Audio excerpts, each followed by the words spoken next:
Le sel est l'un des éléments les plus fondamentaux en magie et en spiritualité. Le sel est une matière minérale extraite de la terre mais issue des océans, ce qui lui confère une symbolique double, il est à la fois terrestre et aquatique, reliant le monde matériel au monde spirituel.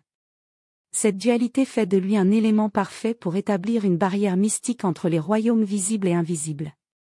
Dans les traditions européennes, le sel est utilisé pour empêcher les esprits malveillants de franchir un seuil. On en saupoudre les entrées, les fenêtres où on trace un cercle autour d'un espace sacré.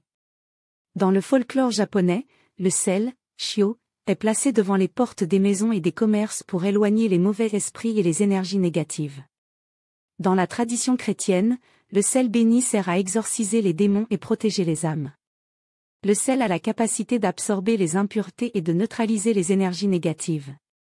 En magie et en sorcellerie, un bain au sel, souvent avec du gros sel ou du sel d'Epsom, est utilisé pour se débarrasser des influences néfastes. En magie wiccan et dans d'autres traditions ésotériques, on purifie les outils rituels avec du sel avant de les consacrer. Le sel est parfois employé pour couper un lien énergétique ou briser une malédiction. En shintoïsme, le sel est répandu dans les sanctuaires et lors des cérémonies pour sanctifier un lieu. Dans les traditions slaves et celtiques, le pain et le sel sont offerts comme signe d'hospitalité et de protection. Dans la magie oudou, les praticiens utilisent souvent le sel noir, mélangé avec du charbon ou des cendres, pour la protection et l'éloignement des énergies nocives. Le sel est une frontière entre les mondes, une encre de protection et un outil de purification.